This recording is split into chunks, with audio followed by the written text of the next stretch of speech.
mu bushakashatsi ku gipimo cy'ubumwe n'ubudaheranwa bwakozwe mu mwaka wa 2025 abanyarwanda 93% bagaragaje ko amashyaka ya politiki by'umwihariko atatu Aprosoma, Parimehutu na MRND yagize uruhare mu gusenya urumwe bw'abanyarwanda.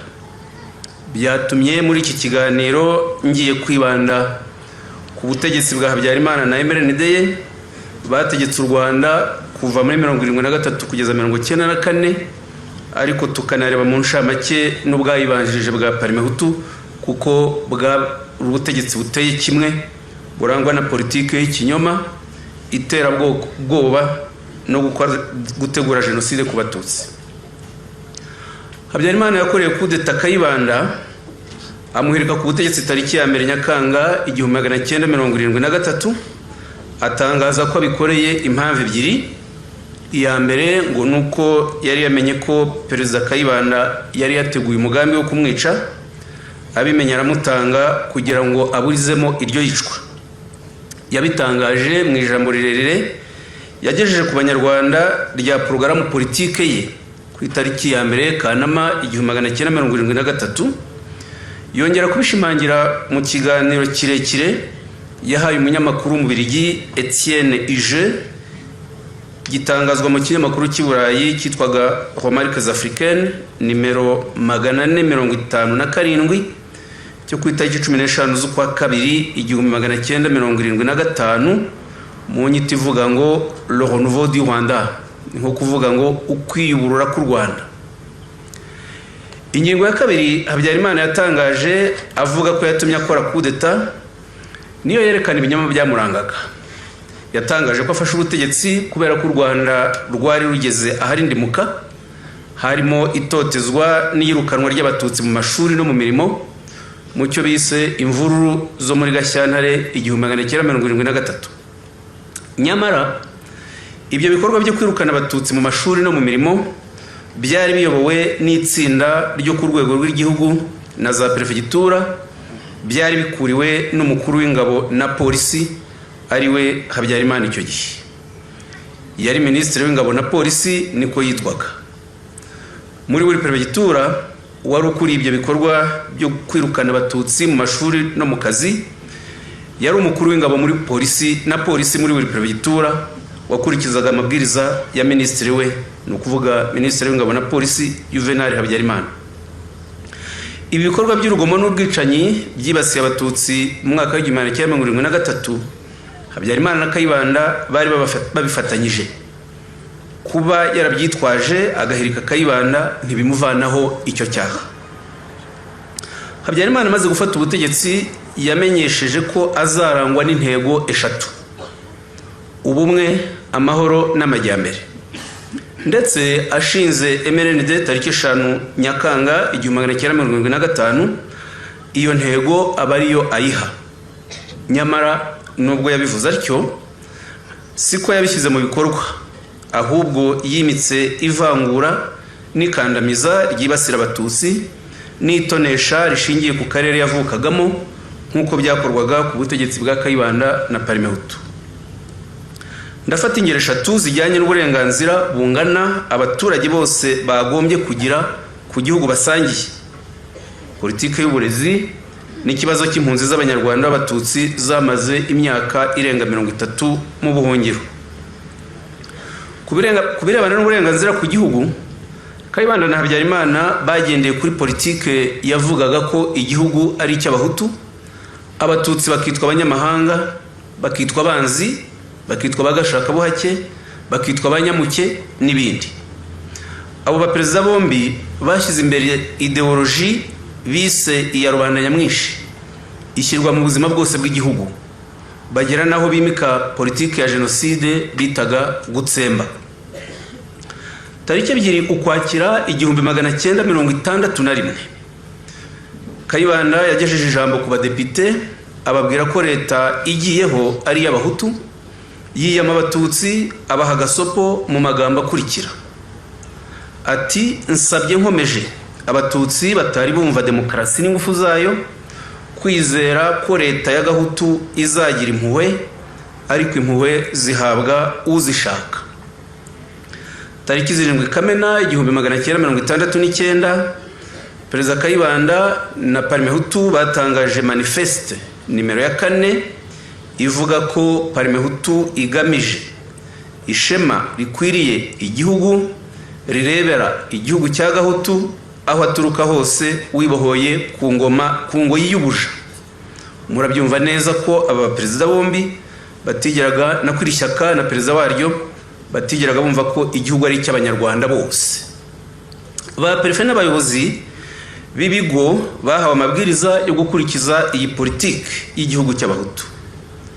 Urugero rumwe, raporo ya prefegitura ya Butare igaragaza inyandiko mvugo y'inama y'abakozi ba prefegitura yayobowe na prefe François Sezirahiga ku itariki 26 Mutarama 1963 ifite amagambo agira ati: iyi nama niyo kuburira bamwe mu bakozi ba leta, cyane cyane abatutsi n'abahutu b'ibicucu bashukwa n'abatutsi bakaba bamaze gushinga bloke y'inzangano, naho mukuri ari bloke ishaka gusenya guverinoma.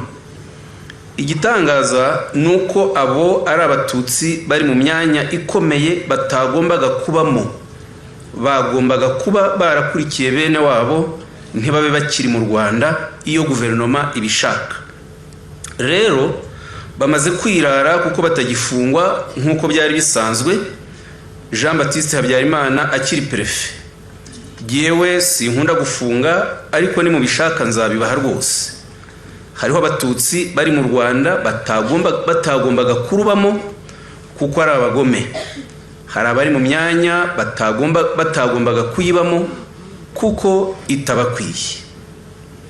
Tariki 28 Mutarama 1964 ku isabukuru ya 3 ya demokarasi, Perezida Kayibanda yakomeje ijambo rye agira ati: muzi ukuntu Parmehutu yaboneje inzira imwe yo kubohora Gahutu, kurenganura Gahutu. Intego ya Parmehutu ni ugukoresha ukuri, ariko Babirigi batwaraga, ariko Batutsi barunaraga.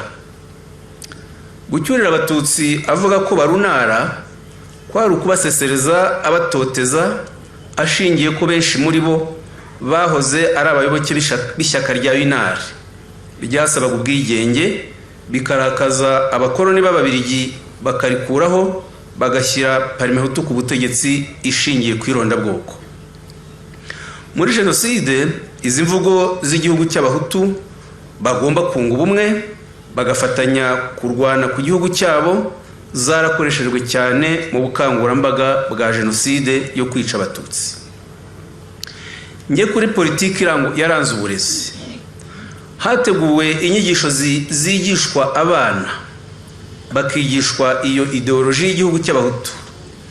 Ikinyamakuru cya MDR Parmehutu cyitwaga Ijwi rya Demokarasi nimero 30 cyo muri Kanama 1962 cyanditse ibibazo n'ibisubizo abarimu bagomba kujya bigisha abana n'ababyeyi, hanyuma abanyarwanda bakabifata nabo batyo.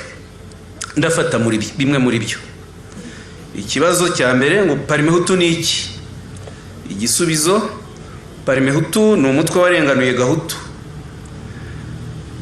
Ikibazo: ariko se nta wakwishingira irindi shyaka ritari Parmehutu?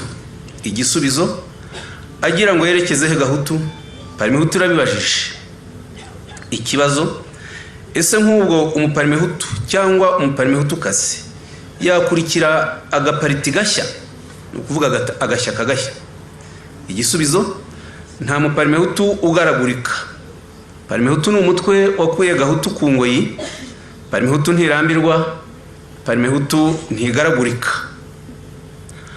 Mu mwaka wa 1962 Parmehutu yasohoye itangazo ku burezi ryiyamaga abarimu ku bijyanye n'icyo bise gutsindisha abana b'Abahutu, rikavuga muri aya magambo ngo: turasaba abigisha bose mu mashuri ari mu Rwanda kureka gukomeza gusigingiza abana b'Abahutu nko ku ngoma ya gikoloniza na Gitutsi. Muri iki gihe hirukanwa Abahutu benshi, nyamara twasanze batabuze ubwenge bwatuma bakomeza. Nyakubahwa Perezida wa Sena, abanyacyubahiro mwese, iyi ngengabitekerezo y'irondabwoko riteye ritya yizweho no muri Kongere ya Parmehutu yemeje manifeste nimero 3 tariki 21 Kamena 1964 yishimira imiterere y'uburezi burobanura bubuza abana b'abatutsi kwiga. Ibivuga muri aya magambo ngo Parmehutu yishimiye ishima n'abaparmehutu bukuri ko guhera muri 59 Parmehutu itigeze ihwema kurangiza porogaramu yayo irimo kwinjiza Gahutu mu mashuri yisumbuye.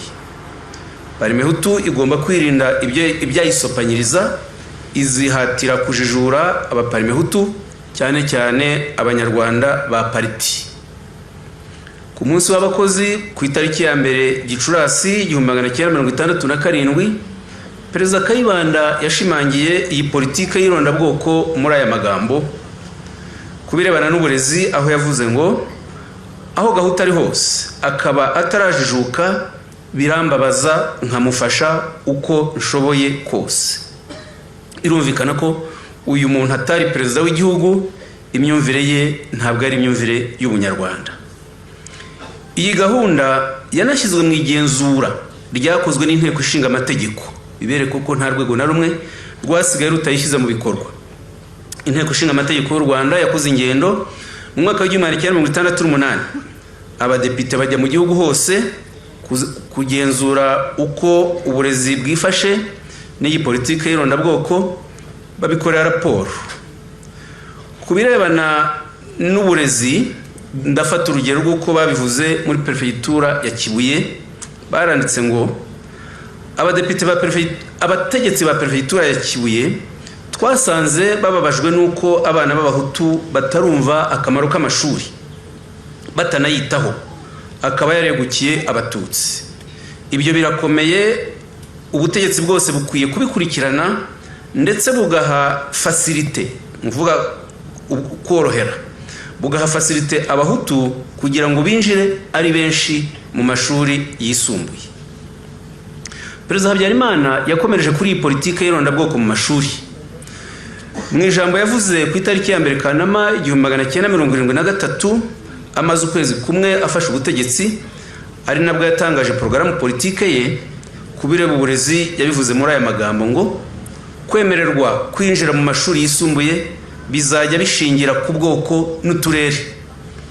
Iyi politike yongeye gushimangirwa na kongere za MRND zitandukanye nk'izabereye i Kigali ku itariki 17 kugeza kuri 21 Ukuboza 1980 no kuwa 26 kugeza kuri 29 Kamena 1983. Ibyemezo by'izi kongere byashyizwe mu itegeko nimero 14 yo mu mwaka wa 1985 ryageneraga Minisitiri w'Uburezi 5% y'imyanya mu mashuri yisumbuye na kaminuza ngo mu rwego rwo gukosora ahagaragaye ibibazo. Nyamara ibi byakoreshejwe mu gukomeza ikandamiza rishingiye ku irondakarere n'irondabwoko. Tariki ya mbere Kanama 1982 hizihizwaga isabukuru y'imyaka 20 u Rwanda rwari rumaze mu bwigenge. Perezida Habyarimana yagarutse kuri politike y'uburezi, yongera gushimangira irondabwoko muri aya magambo. Leta yitaye cyane ku bibazo byerekeye amashuri. Tumaze kubona ubwigenge, abategetsi b'u Rwanda basanze ari ngombwa gusubira muri politiki yerekeye uburezi bw'igihugu. Politike nshya igamije mbere na mbere kwigisha no kujijura rubanda nyamwinshi. Iyo yavugaga rubanda nyamwinshi yabaga avuga abahutu, ntiyabaga avuga abanyarwanda bose. Muri iki gihe murabikurikira, umuhungu we Jean-Luc Habyarimana yarashishikaye atagatifuza ubutegetsi bwa se, akihanukira abeshya ikirenze icya Semuhanuka kose yari umuyobozi w'igitangaza wari warashyize imbere intego y'ubumwe, amahoro n'amajyambere. Muri izi ngero nkeya maze gutanga, ubumwe buri hehe mu gihe abana batsindaga ibizami byo kwinjira mu mashuri yisumbuye ariko hakemererwa abo leta ye yashakaga aho gukurikiza amanota. Iyi politike y'irondabwoko rya Habyarimana n'irondakarere byarenganyije cyane abana batagira ingano b'Abatutsi. Mfata urugero rumwe. Mu mwaka w'1981-82 muri Perefegitura ya Butare, Abatutsi bari batsindiye kujya mu mashuri yisumbuye bari 44, hemerewe 6 gusa. By'umwihariko komine Huye hatsinze Abatutsi 21, hemererwa umwana umwe wenyine. N'Abahutu bavukaga muri Perefegitura zindi zitari Ruhengeri, Gisenyi n'igice cya Byumba bitaga Urukiga, ahavukaga Felicien Kabuga, bagiye bamburwa imyanya mu mashuri igahabwa abo ku Gisenyi na Ruhengeri. Nanone ndabaha urugero rumwe. Mu mwaka w'1989 Perefegitura ya Gisenyi yagombaga kubona imyanya mu mashuri yisumbuye 649 hakurikijwe umubare w'abaturage, kuko nicyo bavugaga ko bashingiraho. Ariko Minisiteri y'Uburezi yahaye Perefegitura ya Gisenyi imyanya 1045, bivuze ko barengejeho 396. Perefegitura ya Butare yagombaga kubona imyanya 836, ihabwa 696, bivuze ko babatwaye imyanya 140. Iyi myanya rero bamburaga izindi Perefegitura, niyo leta ya Habyarimana yahaga akarere ke, ni nacyo yitaga politike y'irenganiza ry'uturere, nyamara bigaragaramo irondakarere rikabishe. Ku kibazo rero kirebana no kwanga gucyura impunzi z'Abanyarwanda, ubu nafashe ingingo zimwe na zimwe zerekana uburyo iyi politike yahozeho yari yarashenye ubumwe bw'Abanyarwanda ku buryo burenze kamere. Kubera rero n'ikibazo cy'impunzi z'Abanyarwanda, nyinshi muri bo bari Abatutsi. Tariki ya 8 Kamena 1961, izi mpunzi zari zimaze imyaka hafi 3 zihunze. Icyo gihe Minisiteri y'Ubucamanza yashyizeho amabwiriza ategeka inzego za leta gutanga imitungo yasizwe n'impunzi. Aya mabwiriza ya Minisiteri y'Ubucamanza yakurikiwe n'iteka rya Perezida Kayibanda ryo ku itariki 26 Gashyantare 1966 ryerekeye impunzi, rizikumira kugaruka mu gihugu kandi ritegeka gutanga imitungo basize mu Rwanda, rikanabashinyagurira rivuga ngo kuba barahunze nibo babyiteye.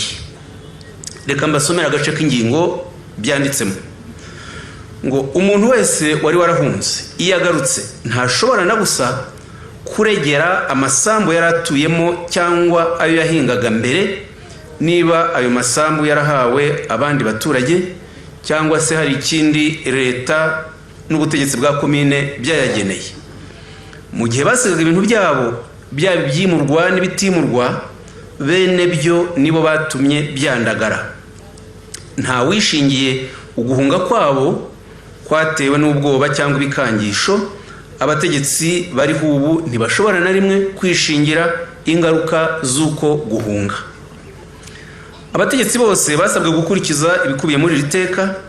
Ba Minisitiri b'Ubutegetsi bw'Igihugu n'Ingabo na Polisi bategeka ba Perefe kujya bashakisha impunzi zigarutse mu Rwanda bakazisubiza mu mahanga, kandi imitungo yabo igatangwa bakayibura batyo. Mfate nanone ingero ebyiri. Ku itariki 22 Nyakanga 1963, Perefe wa Kibungo Elia Kamonyo yanditse ibaruwa igenewe ba burugumesitiri bose ba Perefegitura ya Kibungo abategeka gutanga imitungo y'impunzi muri aya magambo. Ati nkurikije ibaruwa yanjye nimero 599 yo kuri 20 Kamena 1963, ndakumenyesha ko kuva icyo gihe kugeza ubu ufite ibyangombwa byose kugira ngo ushobore gutanga imitungo y'impunzi. Kubera iyo mpamvu rero ngutegetse gutanga ibyo bintu ufatanyije n'abajyanama bo muri buri komine yawe. Icyitonderwa, ibyo muzatanga byose bigomba gukorerwa inyandiko mvugo, mukabisinyira hamwe n'abajyanama, bikabikwa mu biro bya komine, nanjye mukanyohereza kopi. Mbategetse gutanga ibyo bintu by'impunzi mukibona uru rwandiko, ni mu bitange mwitinya, izo mpunzi nizigaruka muzazohereza iwanjye, nishimiye umwete muzabikorana. Amazu n'amasambu by'impunzi z'abatutsi yaratanzwe muri ubwo buryo, ahabwa abaturage b'abahutu, hasigara ikibazo cy'inka, nazo leta igena uko zigomba gutangwa nk'uko bigaragazwa n'indi baruwa nanone ngiye gutangaho urugero yo ku itariki 3 Nyakanga 1964 ya Perefe wa Kibungo Claudien Gatwa Buyenge, yanditse asaba ba burugumesitiri bose ko bakimara kuyisoma bahita bagurisha inka zasizwe n'abatutsi bahunze igihugu, bakazanamugezaho igiciro buri nka yagurishijwe. Haje kuvuka ikibazo cy'abishyuje kuba bararagiye izo nka kuva bene zo bahunga, bituma Perefe Gatwa Buyenge yandika indi baruwa ku itariki 14 Nyakanga 1964 abwira ba burugumesitiri ibizakurikizwa. Abivuga muri aya magambo ati: abaragiye inka zikamwa nta gihembo bagomba guhabwa, abasigaranye inka zidakamwa bazahembwa igihembo Perefe na burugumesitiri bazabagenera. Habyarimana ageze ku butegetsi, kimwe mu byemezo bya mbere yafashe ni ugushyigikira aya mabwiriza ya Kayibanda yatotezaga abatutsi ku mitungo yabo no ku gihugu. Yabisohoye mu mabwiriza yo ku itariki 25 z'ukwa 10 1973, amaze amezi 3 ku butegetsi abyandika neza nk'uko Kayibanda yari yarabyanditse ati: ibintu byatawe n'abatutsi bahunga biba bitakigira nyirabyo, bihinduka inkunga ya leta. Ibyo bintu bigomba gufatwa bigashyirwa mu maboko ya komine. Nta wishingiye guhunga kwabo kwatewe n'ubwoba cyangwa ibikangisho. Abategetsi bari ubu ntibashobora na rimwe kwishingira ingaruka z'uko guhunga. Ngaho aho u Rwanda rwari rwarageze. N'impunzi yageragezaga kugaruka mu Rwanda gusura ababyeyi n'abavandimwe be rwihishwa, yarameneshwaga. Ndabaha urugero rumwe rw'ibaro yo ku itariki 18 Kanama 16 Kanama 1985, yanditswe n'umuyobozi wari ushinzwe abinjira n'abasohoka muri Perefegitura ya Gitarama, igaragaramo icyemezo cyafatiwe umwana witwaga Bisamaza wari wagarutse muri komine Mushubati avuye muri Zaire aho yari yarahungiye hamwe n'ababyeyi be. Iyo baruwa iteye itya: Militant burugumesitiri wa komine Mushubati, nkurikije urwandiko rwawe rwo ku itariki 13 Kanama 1985 runyoherereza uwitwa Bisamaza Nyabirungu waje muri komine aturutse muri Zaire aho yahunganye n'ababyeyi be mu mwaka wa 1973, akaba yaragarutse aje gusura sekuru witwa Terera Hoberi Kimasi utuye muri Segiteri Karama. Ndakumenyesha ko uyu Bisamaza atemerewe kuba muri komine ndetse no mu Rwanda hose. Kubera iyo mpamvu mvuze haruguru, usabwe kubahiriza iki cyemezo namufatiye wifashishije umujyanama wa Segiteri Karama, ukazatumenyesha igihe yagendeye, kuko agomba kuba atakiri mu Rwanda ku itariki 17 Kanama 1985. Ugire imirimo myiza. Biravuga ko uyu musore yahawe iminsi 5 yo kuba yavuye mu Rwanda agasubira muri Zaire kandi ari umunyarwanda wuzuye.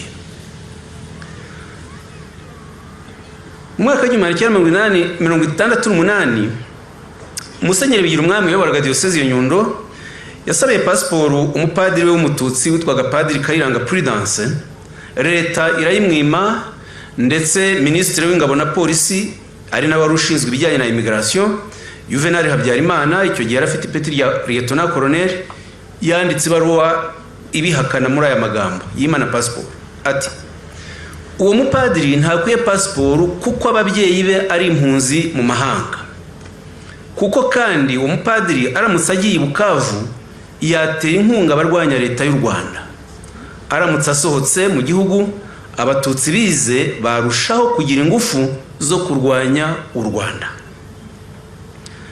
Tariki 26 Nyakanga 1986, komite nyobozi y'ishyaka ryari ku butegetsi rya MRND yemeje bizasubirwaho iyo politike yakandamizaga impunzi izibuza uburenganzira ku gihugu, inazibuza uburenganzira ku mitungo yasigaye mu gihugu.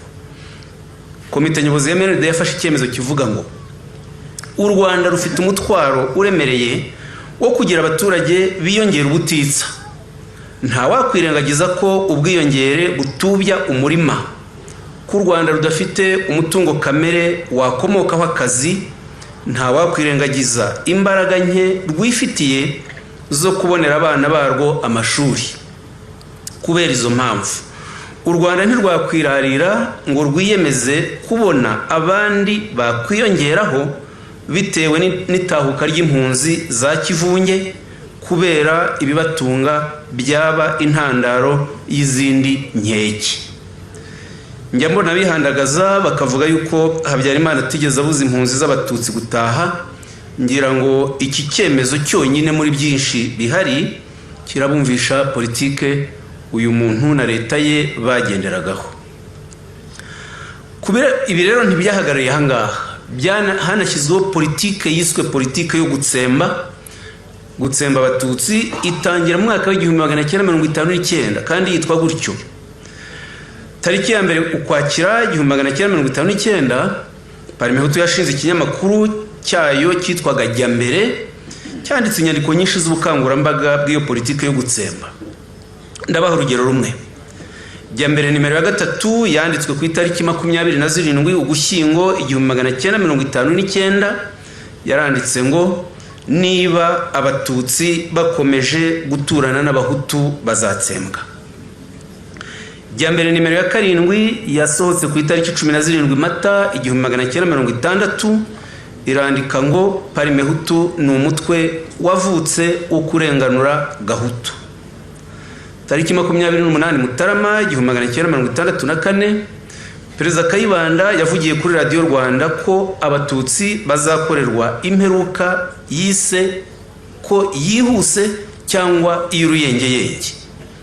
Ntibyaheze mu magambo kuko mu Kuboza 1963 mu gihe cy'ibyumweru bibiri abatutsi bakorewe jenoside yeruye, cyane cyane mu yahoze ari perefegitura ya Gikongoro yishwemo abarenga 15,000 kandi amahanga atangaza ko ari jenoside. Navubaha tariki enye Mata 1994 mu birori byo kwizihiza umunsi mukuru w'igihugu cya Senegal, Colonel Bagosora wari umuyobozi mukuru muri Minisiteri y'Ingabo z'Igihugu akaba yararwanyaga ku buryo bukomeye amasezerano y'amahoro ya Arusha, yabwiye abari bitabiriye ibyo birori ko igisubizo kimwe rukumbi gishoboka ku Rwanda ari ugutsemba abatutsi. Mu bantu bari bahari bemeje ayo magambo ya Bagosora mu buhamya batanze mu rukiko mpanabyaha mpuzamahanga rwashyiriweho u Rwanda no mu nyandiko zitandukanye harimo General Romeo Dallaire wayoboraga ingabo za Minuar mu Rwanda, harimo Jacques Roger Bobo wari uhagarariye umuryango w'abibumbye mu Rwanda, harimo kandi Colonel Luc Marshal w'umubirigi wari wungirije Dallaire ayoboye n'ingabo z'ububirigi zari muri Minuar. Tariki 17 Gashyantare 1994 Perezida Habyarimana yayoboye inama y'abayobozi bakuru ba gendarmerie y'igihugu yayoborwaga icyo gihe na General Augustin Ndirimana. Iyo nama yabereye hano inyuma yacu muri hoteli ye yitwaga Rebero Horizon, ni inyuma y'iri hema. Dore icyo Habyarimana yavuze icyo gihe, ati FPR iramutse itangiye intambara dufite umushinga wo kwita ku byitso byayo. Aya magambo ya Habyarimana yarumvikanaga. Icyo yitaga kwita ku byitso kwari ukuvuga kwica abatutsi ndetse n'abahutu batari bashyigikiye umugambi wa jenoside, barimo aba banyapolitike twibukira hano ku Irebero ndetse n'abandi bari hirya no hino mu gihugu. Mu mwaka w'1992 hari abayoboke bakuru ba MRND babonye ko iryo shyaka rigeze habi mu gushyira mu bikorwa umugambi wa jenoside no kuwutegura, bikuriramo akabo karenge bayisezeramo babyandikira Habyarimana.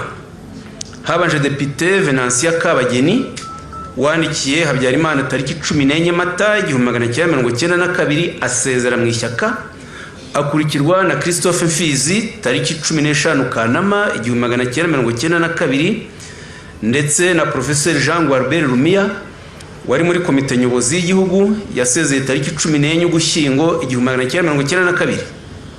Kabageni na Rumiya bishwe muri jenoside, bari mu banyapolitike twibukira hano ku Irebero. Mfizi we aracyariho kandi turamwifuriza kuramba. Christophe Mfizi mu ibaruwa yanditse asezera yise ikiguri nunga, izwi mu izina ry'igifaransa rya Réseau Zéro, ku itariki 15 Kanama 1992. Hari amagambo yabwiye Habyarimana ngira ngo nsubiremo kuko akwiye gufasha buri wese gutekereza. Yamwandikiye ati: Nyakubahwa Perezida, mbagejejeho umunezero wo kuva mu ishyaka rya MRND. Muri make rero ibya MRND n'urwijiji, ngiye gushaka ijuru rikeye. None se ko mu Rwanda inkuba zesa impande zose ngo rwiyuburure, rwambara umwenda utagira ikiremo, ugira ngo ruzemera ubutegetsi bw'injumbure? Gushyamiranya amoko n'uturere ngo kuko byigeze kugira akamaro, nta kongera kubishingiraho mu kuyobora u Rwanda. Ntiruzemera abarusubiza inyuma bahinga injumbure. Sinabona uko shyigikira ibyo. Mperutse kwiyumvira inshuro byibura ebyiri bamwe mu bayobozi ba MRND babyinirira inkoramaraso n'abasahuzi, baboshya no kongera kurenga ku mategeko nkana. Abo bayobozi ishyaka nta gihano ryabahaye. Niyemeje rero kugusezeraho Nyakubahwa Perezida, ngo mve muri icyo gihu kibuditse muri MRND. Ngaho rabeho ngusumbije igihugu, naba nguye mu buja biragatsindwa. Undi wari ukomeye muri MRND namubabwiye wasezeye na muri ayo magambo ni Rumiya, ariko aba bantu icyo navuga nuko babaye abantu b'intwari cyane.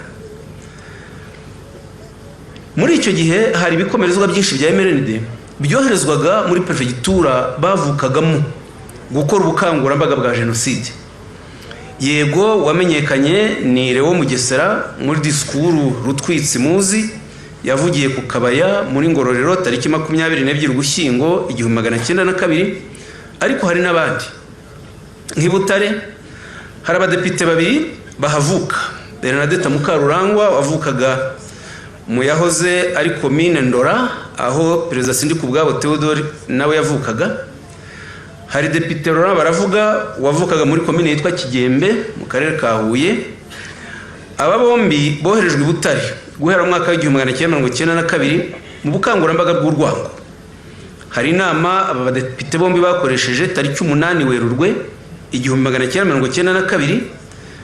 Depite Baravuga ayikoresha iwabo muri komine Kigembe muri segiteri ya Kigali, asaba abaraho bose gukora ibi bikurikira: gufata imipanga, imiheto n'amacumu, bagatangira bagahiga abatari muri MRND bose badakangwa n'amaduka n'imihoro.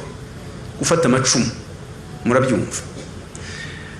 Ingingo ya kabiri ngira muvugeho ndangiza, nigaragaza ko kuva amashyaka ya politiki yemererwa gushingwa guhera mwaka wa 1991 hagiyeho amashyaka 19.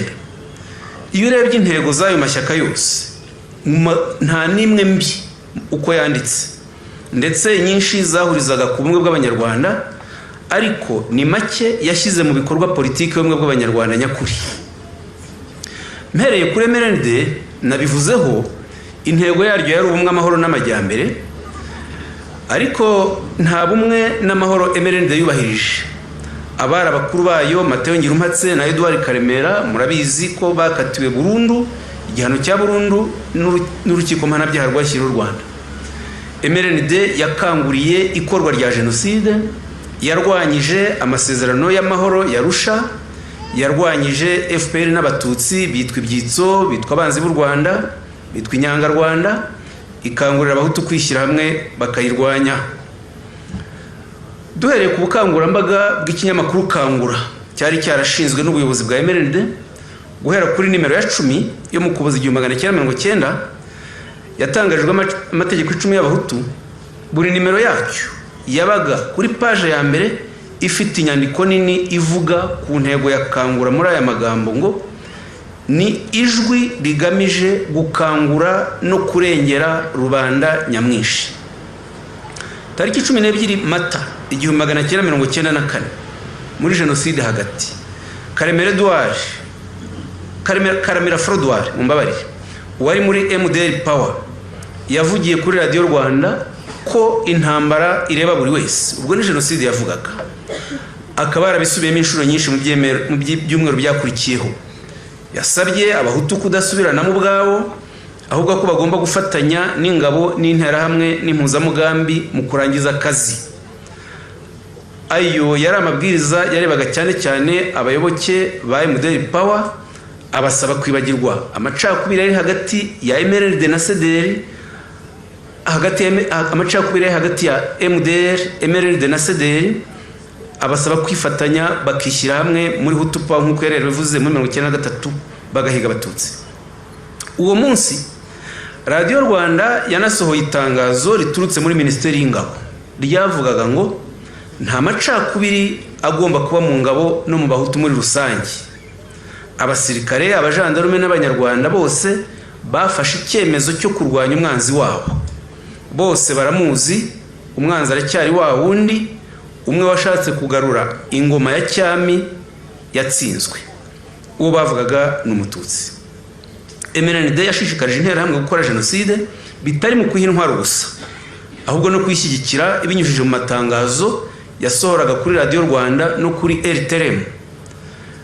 Urugero rw'itangazo ryo ku itariki 23 Mata 1994 ryavugaga ngo ubuyobozi bwa MRND burashimira urubyiruko rwa MRND, interahamwe n'abagize komite y'interahamwe ku rwego rw'igihugu ukuntu bakomeje gufatanya n'abaturage mu gutera inkunga ingabo z'igihugu, bakumira umwanzi ukomeje kwemeza ko icyagamije ari ugutsemba abanyarwanda bose.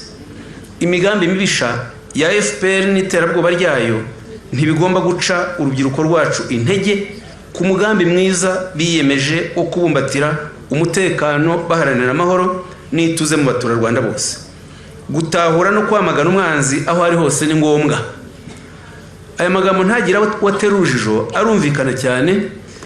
Nabivuze uwo bitaga umwanzi n'umututsi, icyo rero bavugaga mu gushyira imbaraga mu guhiga umwanzi no kumuhashya kwari gukora jenoside no kuyihutisha.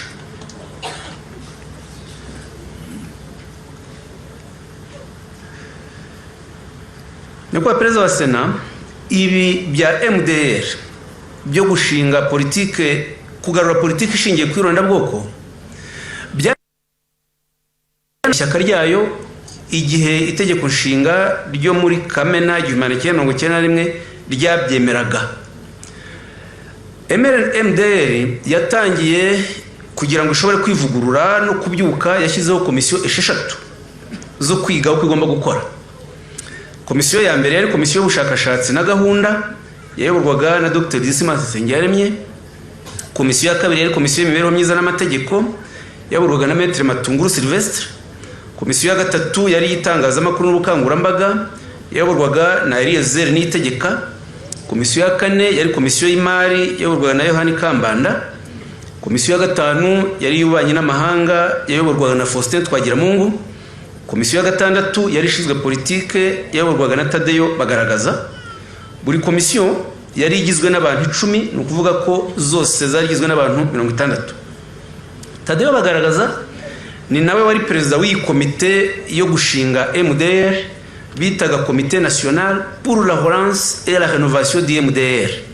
Yari igizwe n'abantu 33, buri prefectura igahagarirwa n'abantu 3. Inama rero yarateranye yo gushingira ishyaka kurigarura. Tadeyo Bagaragaza agaragaza uko igomba gushingiraho muri aya magambo. Ati intumwa zacu zagiye muri komine zose hose mu gihugu basobanura ko uyu munsi twahuye hano ugenewe gushyira umukono ku mategeko shingiro statut y'ishyaka rya MDR, kugira ngo ishyaka ryacu ryashinzwe na Nyakubahwa Perezida Kayibanda Gregoire na bagenzi be ryongere ribeho, ritanga ibisubizo n'icyerekezo cy'ibihe turimo. Nsabye abateraniye muri iyi nama gufata umunota wo kwibuka abarwanashyaka bo kwikubitiro, harimo benshi bazize kwitangira urugamba rwa rubanda nyamwinshi. Aya mategeko shingiro yateguwe mu buryo bwo gukomeza umurongo usanzwe w'ishyaka, bashyira no mu gifaransa ngo ni esprit de continuité. Ni ukuvuga rero ko MDR twabonye igaruka mu 1991 yaje mu by'ukuri ari MDR Parmehutu n'abanyuriyemo mu ncamake ya Kayibanda yemezaga ko igihugu ari icy'agahutu. Bagaragaza yewe yaranabyivugiye akomeza bivuga muri aya magambo ati twashoboraga gusinyisha gusa aya mategeko shingiro abagize komite y'itangizwa rya MDR, ariko kuko ishyaka ryacu ari ishyaka rya rubanda rifite intego yo kurengera rubanda nyamwinshi masse populaire, byari ngombwa cyane ko haza intumwa zivuye mu bice byose na komine zose z'igihugu zikitabira uyu muhango. Nabivuze ko iyi mvugo ishyaka rya rubanda nyamwinshi byasobanuraga ishyaka ry'abahutu, ntabwo byavugaga ishyaka ry'abanyarwanda bose. Ndetse Dismas Nsengiyaremye yarabishimangiye ku itariki 25 Nzeri 1991 mu ijambo yagejeje ku bayoboke ba MDR ku munsi wa kamarampaka bari bateraniye muri Stade Amahoro i Remera, ababwira ati ishyaka MDR rimaze imyaka 18 mu bwiherero, rigarukanye intego idakuka yo gusubiza ubutegetsi mu maboko ya rubanda. Bamuha amashyi y'urufaya. Umunsi wa none tariki 25 Nzeri ni umunsi w'ibyishimo, ni umunsi u Rwanda rwose rwibukaho imyaka 30 ingoma ya cyami na gikolonize bisezerewe mu Rwanda. Ni umunsi wa kamarampaka koko u Rwanda rwavuye ibuzimu rugibuna. Iyi mitingi ya MDR yatangijwe n'indirimbo ya Parmehutu yitwaga Turatsinze, ivuga ngo gahuta aho uri hose cyo vuza impundu, impaka zirashize, Rwanda ibonye beneyo, gahuta uganza nta mpaka, turatsinze turatsinze, kamarampaka parti zose zifuje ihariwe Parmehutu. Birerekana mu by'ukuri ko MDR yabeshyaga ko ivuguruye, mu by'ukuri nta mivugururire mizima yazanye, ahubwo yakomeje kurangwa n'ubuparmehutu nk'ubwa Kayibanda na bagenzi be. Ni nayo mpamvu hari ababiteragamo urwenya bakavuga ko ari MDR ivuruguse. Tuvanemo masomo kirero. Icyambere ni ngombwa kwigisha neza urubyiruko rwo mu mitwe ya politike muhagarariye, bakamenya aya mateka, bikabarinda kuyoba, ahubwo bagakora politike ihuza abanyarwanda, ishyigikira ubumwe bw'abanyarwanda, irinda u Rwanda kuzongera kurohama mu ivangura iryo ari ryo ryose. Icya kabiri, urubyiruko rugomba gusobanukirwa ko bagomba kwitondera imvugo z'urwango zikiri mu banyapolitike babi ba kera bakuriye mu irondabwoko ryemezaga ko igihugu atari icy'abanyarwanda bose, bakaba ari naryo bakoresha muri politike yabo. Iri rondabwoko ryabyariye benshi muri bo urwango rukibakurikiranye na n'ubu.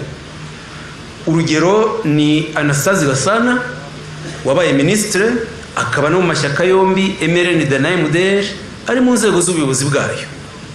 Tariki 30 Ukuboza umwaka wa 2025 ejo bundi yanditse inyandiko kuri Facebook y'urwango rubi ku Batutsi, avuga gutya ngo nta kizira mu Gitutsi da, abahungu bakorana imibonano mpuzabitsina n'abashiki babo, abakobwa na base. Ibi ni kimwe muri byinshi biranga Abatutsi ariko bitaba mu Bahutu. Muri byinshi bitandukanye amoko yombi Abatutsi n'Abahutu harimo n'ibi. Mwumve aka kaga kandikwa n'umuntu wabaye minisitiri imyaka myinshi, akaba ambasaderi, akaba ngubu ari ku mbuga nkoranyambaga yita umunyapolitike. Dukwiye rero kuzirikana iteka ko abanyapolitike b'ubu tugomba kwigira kuri aya mateka, tugaharanira ishema ry'igihugu n'ubuyobozi bwacyo, tugafatanya kubaka ubumwe bw'abanyarwanda binyuze mu kwemera ukuri kw'amateka, kuko ari cyo gisubizo cyonyine cy'ubuzima bw'igihugu cyacu. Ntitwakubaka ubumwe tutabanje kumenya icyabushenye n'ababushenye, kuko ari byo bifasha kuburinda no kurinda igihugu gusubira mu ngengabitekerezo y'irondabwoko, irondakarere nk'iyaranze leta ya Habyarimana yateguye jenoside yakorewe Abatutsi. Dukomeze kwibuka abanyapolitike beza, twigira ku ndangagaciro na kirazira byabaranze, dukomeza kurinda ubumwe bwacu hashingiwe ku kuri kw'amateka yabushenye n'imbaraga byasabye kugira ngo FPR Inkotanyi ibudusubize. Murakoze, mugira umunsi mwiza. Imboni TV, imboni ya rubanda.